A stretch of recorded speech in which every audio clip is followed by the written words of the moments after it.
everybody. A warm welcome to Wisdom from North. My name is Jannike, and now I'm in Brooklyn on my Wisdom from North tour around the US. And I'm sitting next to the fabulous Laura Hames Franklin. Now, Laura, she has a BA in dance and performance from Bird College in London. But she felt during her studies that she was struggling, like she wasn't quite getting there. She didn't feel like she was strong enough or flexible enough, and she felt that it was something missing. Now, she went to New York, and magical things started to happen. She found the Franklin method and body talk. And today she's an instructor and a practitioner, and she's basically inspiring thousands of people through videos and online seminars.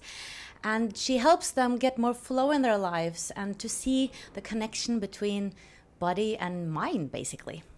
Now, Laura, thank you so much for taking time to do this. I know you're like in the middle of a lot of things, so thank you. No, absolutely. It's a pleasure to be here, and as I said, passionate about sharing this. So great. And I would love to hear about your background, because I saw it on your website. You wrote about your family, and you said, you weren't always like a seeker, like a spiritual seeker, but you came from an unconventional family, and you were very curious. Now, can you tell us a little bit about your background? My background. Well, yes, very unconventional. I mean, not so unconventional now, kind of... Back then, it was rarer to have single-parent families. So I grew up just with my mum, and I saw my dad on the weekends. So that was already kind of unconventional. And my dad wasn't, a traditional dad. He didn't have a, normal job. He made things out of concrete and wood and plastic and, created stained glass and made me, houses to play in out of chicken wire and concrete. So he was always creating things. So I always had that, growing up, and that was kind of normal, but I knew it wasn't normal. And then my mom, on the other hand, I don't know where she's from. I mean, kind of spiritually, I think, because she was born into kind of a normal family, but always was, I guess she was kind of more of a seeker in a way, and she moved down to Brighton, which is in England, which is kind of the more hippie town in England, back in the 60s, and went to art college, and was just, I think, she didn't really know, but was kind of always looking for something else. She knew that she wasn't here to follow the norm and do what everyone else did. And, and growing up, she just always seemed to know things. And I was like, how do you know that? And, and particularly now looking back, I'm like, how did you know, she didn't let me eat, just crap all the time. I wasn't allowed to eat tons of sugar. So I was really lucky in that way. But I didn't, she was like, I just knew somehow. So that was kind of my growing up background. And then what happened in school? Because you wanted to be a dancer, and you felt that, or you said that the teachers were kind of teaching with fear in a way. Yes. And I do recognize that. Yes. Yeah. I mean, at the time, it was it seemed so obvious to me, but I looked around and no one else seemed to be questioning it. And I was always like, how can you not think this is odd, or that there's something little up with it? My ballet teachers, basically just shout at people and just say, if you don't get this right, then, you'll never get a job. And, the usual, weight issues. And, and the thing was, I was really passionate about dance. It was came from within. I was like, I love this. And I wanted to be good. So I listened to my teachers, and yet, however much I tried to do what they were telling me, it didn't work. It didn't feel right in my body. And I think the fact that I questioned, when I was at dance college, and that, I would question, well, hang on a minute, why are we doing point work at 8:30 in the morning, without a warm-up on a hard floor? And people would just be like, Laura, shh, you're not allowed to question these things. So I was always intrigued, always, you know, interested in anatomy and health and, you know, what are the things that we're not being taught and why what I am being taught isn't working.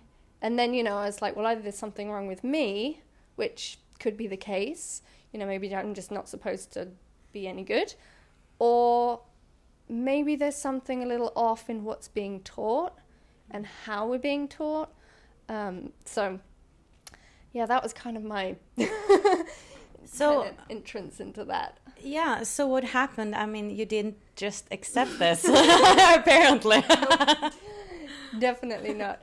Again, I'm like, whatever that thing is in me, like, I don't just believe. You know, I've never been someone to just follow the norm or do something because everyone else does it. You know, I was always just... I was always running it through my own internal filter. And even when that meant going against what everyone else said, even when all my teachers were like, this isn't possible, you can't do this, there was always this ability to self-check in. And yes, I had the fears and the doubts and, you know, that was there, but there was this like inherent knowing. And so it was while I was at dance college that I discovered... I started doing Pilates, and actually my mum had seen this was, I guess, it was relatively new in England at the time. My mum had seen an article in a dance magazine about a woman who'd like learned Pilates. She was like, you should do that. And I was like, okay. So I started learning Pilates, which kind of brought me into this world, but I was so fortunate because my Pilates teacher was studying this thing called the Franklin method. And, you know, it just happened that there were books written by Eric Franklin, the man who'd created this method, in my college library, my dance college library. So I basically permanently borrowed the books. I'm like, I need to keep these books. So I do actually still have the books. You married to him, though. I've still got... And now, how many years later, like... 15 years later, I'm now married to him. I mean, my life is kind of crazy, like, yeah. Magical. Very magical. Very So magical. that led you further on to find the body talk method as well? Yeah. So anyway, I started kind of diving into the Franklin method back then, and I couldn't really get it. I just knew that there is magic and wisdom in these books that I need and I know is going to change my life, but I couldn't quite access it. It was still too far out of my realm of reality and realm of possibility. So anyway, I finished dance college, took a year off, was teaching dance, and then I decided to come to New York to visit. I have a brother who lives here, and so I came to visit and spent 2.5 months in New York. And it was kind of like coming home. It was like, oh, this is where I belong. And magic happened. That was kind of the beginning of a lot of magic happening in my life. And anyway, just, you know, it was a very interesting trip for another story. But anyway, so then I went back to England and I was like, every day there was this voice coming from... I say like my belly. I mean, that was kind of the best way of describing it, of just like, go to New York, go to New York, go to New York. And I didn't have a green card, or I didn't have a visa, I didn't have the money to, didn't have anywhere to stay, there was no logical reason why that could be possible. But the voice got really loud. And finally I was like, okay, I just have to do this somehow. And my boyfriend at the time, I was basically like, okay, I'm moving to New York, are you coming? You know, a few months later, he does come. I basically kind of clean out my house. That was my mother's house that she'd left. She'd moved to Bali. And saved up enough money to get myself here. Anyway, again, another story. But moved to New York, and that was kind of the beginning of this next level of opening kind of fast forward a few months, and I got introduced to this method, Body Talk, through a very good friend of mine who was also a dancer, and she was a Rockette. I didn't actually know what they were at the time. Do you know what Rockettes are? No. They're, I mean, excuse me if I'm like saying this wrong, but they're very tall, beautiful ladies who kick their legs high. Okay. They do like lots of like crazy like formation dancing, and and a lot of Christmas time. Like there's a whole like Christmas show that they're in. So no, my friend was one of these dancers, and she got a stress fracture in her spine. That no one could help her with. She went to all of these doctors, no one could help, and she was basically lying on the floor of her apartment for like months, having these back spasms, kind of. Then she'd be okay for a moment and then come again. She found Body Talk after kind of trying everything, and she called me up after she'd had her first session and said, "Laura, you're not going to believe what just happened, but I just had this strange thing called Body Talk, and this woman pulled on my wrist and tapped me on the head, and all my back spasms have gone." And I was like, "Really?" And she went on to tell me the philosophy behind it, and that she was going to learn it. And I heard come out of my mouth, "I'm going to learn this too." And I was like, "What are you talking about? You don't even know what it is. Like, she could be great. Like, who knows?" But again, it was just that voice of knowing was just like, this is what you need to do. So this was like 9 years ago. So I started practicing Body Talk, took me on a whole journey. Then I did the Frankler Method teacher training, took me on another whole journey.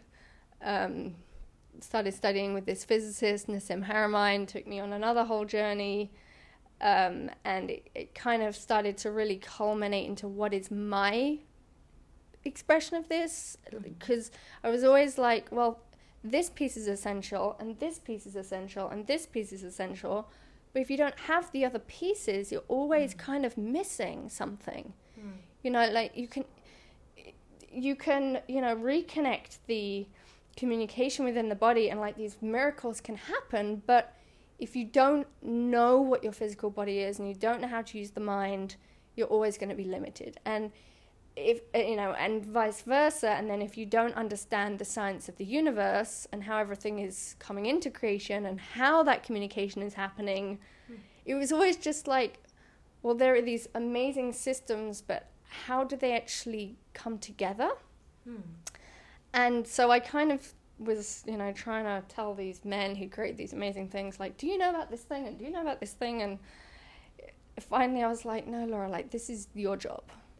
Like, you're the one that's like bringing together these pieces. And, so now it's, what I do is very much a kind of, a fusion of my life, my background, learning these things, taking the fundamental principles, and I still very cleanly teach Frankler Method, but with my work with Body Talk has kind of morphed, because I've brought in these other elements, and I guess I kind of now call kind of the overview of all of these pieces universal health principles.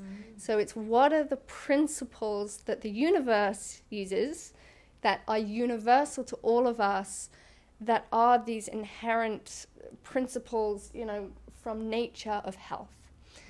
And so that's, these past few years just been kind of blossoming, and yeah, because I did notice that, because I think a lot of people, maybe including me, think, oh, she's a dancer. I'm not a dancer, so maybe that's not for me. But you have this whole teaching. It's about the body and the mind and the spirit. Yeah. So can you tell us a little bit, because I know you've been talking about that we have these beliefs and those lies that we've been living our lives after. Can you talk a little bit about one of those or some of those lies, basically? Yeah, unfortunately, there's many of them. I mean, I think, I'm kind of going to just do a little overview of just these three pieces, of health, of movement, and of spirit. So health, we're taught that our bodies are designed to break down. You know, we're not taught of the body's innate capacity to heal and do miracles. You know, that's a whole, you know, I could talk to you about, you know, just that in itself for, you know, a long time. Then when we look at movement, the way that movement is taught, be it dance, be it yoga, be it fitness, be it any kind of understanding of the body, it's not actually how the body functions. So, you know, people are trying to do these things with their bodies that actually are arguing with the intelligence of the body. So let's, you know, just as an example, for example, if you rotate your spine, so, you know, I don't know if you take yoga, you know, but, you know, in yoga and dance, in Pilates, you know, often there is a movement where you like rotate your spine, and the cue that goes along with that is to lengthen. Have you ever? No. Yeah. So it's like, okay, rotate and lengthen. So when you actually look at what's happening in the body and you look at the spine and the spinal cord, there's no way that our spine can lengthen while it rotates, because we have our brain and our spinal cord, and then the, you know, I have my spine over there. You know, we have the spinal column through the vertebrae, and whenever you twist anything, it naturally gets a little shorter. And this is actually a protective mechanism of the body, because if you were to twist and pull, i.e. twist and lengthen, the spinal cord, which is made of nerves don't like stretch. And so if you twist and lengthen, you actually tear it apart. So when you're trying to twist and lengthen, the body goes, no, that's really dangerous. We don't want her to tear her spinal cord apart. Let's give her tension. And so you get this like restrictive tension. And then that is why then people feel like, oh, I'm working really hard because I feel this like tension. But actually what you're feeling is the body saying, no, that's not how I work. Don't do that. Okay. And so if you actually allow the spine to, and it's different from collapse, but if you actually allow the spine to just very slightly shorten as you rotate, I mean, you might want to try if you kind of rotate and just think, I allow the spine to just gently kind of shorten a little, and then as you come back it kind of lengthens a little, shortens a little, and lengthens a little. And I'll just compare that to thinking lengthen while you twist. And do you notice the... Uncomfortable. Yeah. And so these are the kind of things, you know, and I was taught all of these at dance college, you know, all these things where I was like, why does it feel so awkward? Why do I feel like I'm working so hard? So you were talking about that we're taught to work so hard at everything we're doing, Yes. but that's necessarily not getting us there or the results. Right. In fact, it's actually taking us further away from where we want to go. Because what we're then doing is we're creating the beliefs that it's difficult and then fighting against that. You know, and there's a lot of people who talk about this, but it's very hard to really make that shift unless you experience it in a physical way. So, you know, we can just do a little exercise. So you can take this arm and just like lift it up and down. So now just imagine that, you know, you can feel this beautiful breeze. We've got this lovely warm breeze. That's and nice. this. So you're just going to imagine this beautiful breeze is like lifting your arm. So you're just going to think it's just being blown up and down. So you should do this with us. So just imagine your arm is just being lifted by the wind and down. So can you allow yourself to really imagine that?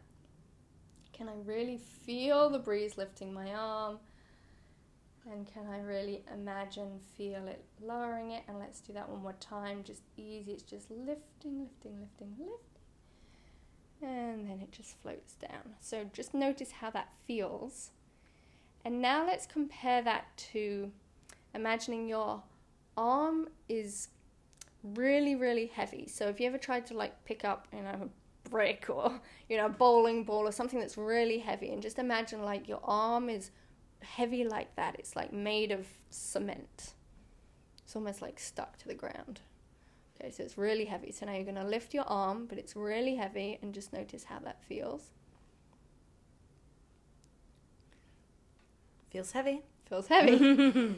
So what we do as humans is we then say, oh, well, that's the one that's harder. So I'm working harder. That must be better. Who says? I don't know who started Who started it? I don't know. And so, again, it's infinite, the amount that we can experience with this. And when we look at, okay, how is the body designed to make this easy? We're designed to be efficient. We're not designed to, work really hard and get so far and then be exhausted and collapse. We're designed to be an efficient system, to take energy and transduce it and recycle it, and to allow our physical being the integrity, the tensegrity within the body to actually fuel us from the inside out. So how can we use that in a practical way? Like, I was jogging today and I was listening to you and I was thinking, okay, so will it help now if I think that, oh, it's so easy to jog? Like doing affirmations? Is that what you mean? It's a good question. Well, it may, but affirmations are kind of like skimming the surface, and the challenge with this, or the opportunity with this, is that we don't get what we want, we get what we believe. So you might be saying everything is great and easy, but you're feeling tired and restricted because, maybe you've trained your body into, tight, restricted tension patterns, or there could be, a communication that needs to improve within the liver and the gallbladder to do with how you're actually being motivated to take action. So there's the symptom of finding running tiring, and the wish of wanting it to be easier. Really, there are so many ways that we could support that to improve. And, it would just be a case of, me tuning into you, or you having the tools to tune into you, so you can decide, okay, where can I begin today? How can I start to improve that? Maybe it's simply that your brain needs more awareness.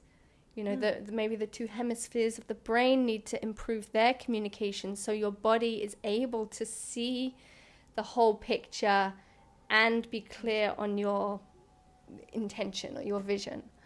Maybe it is that when you were 5 years old, you had to run a race at school and you fell over and broke your leg.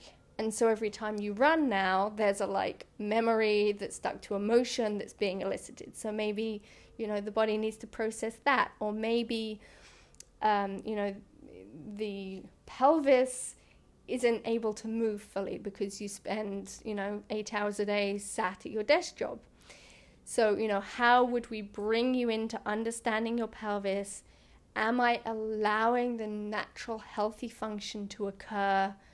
Do I have any thoughts that are trying to counter that? And so, there's no one fix for a problem. Every human is totally unique with their unique life, their unique beliefs, their unique experience.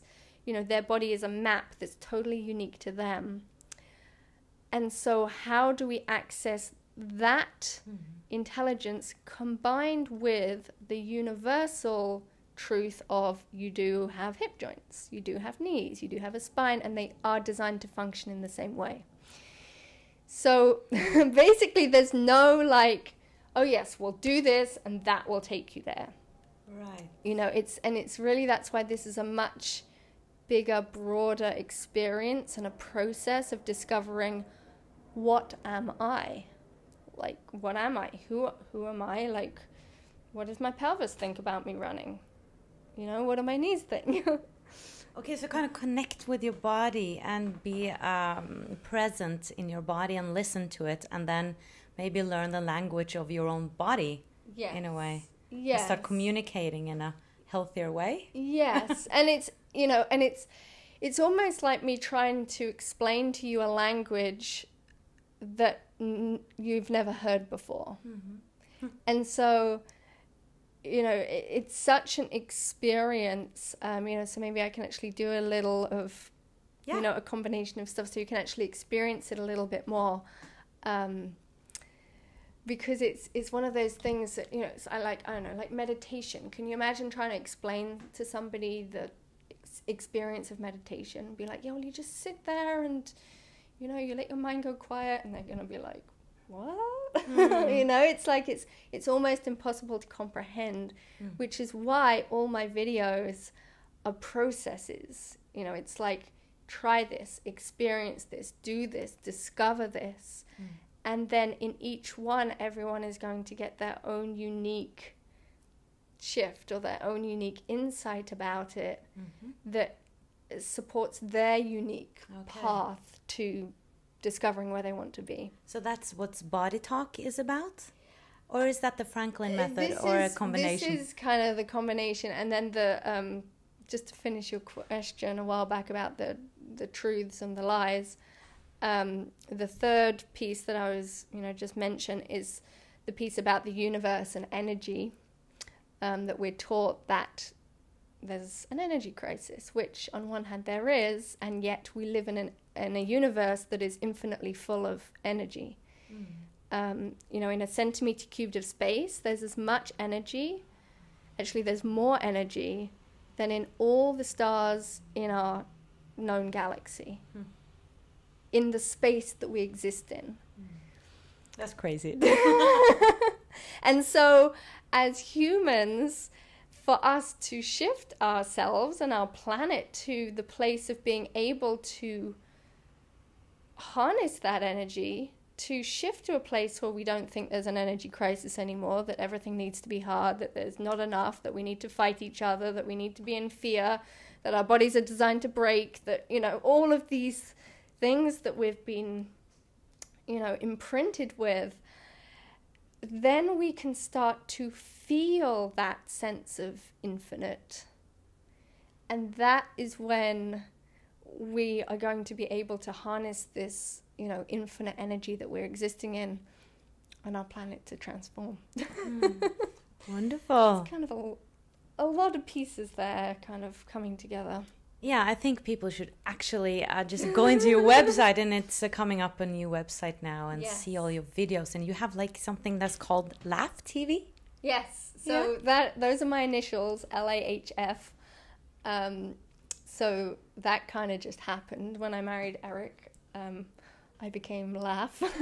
Laugh, as you would say in England, which I think is very amusing and very perfect and kind of ironic, you know, that it's Laugh, because it's ultimately what I do is, you know, it's like learning not to take anything so seriously.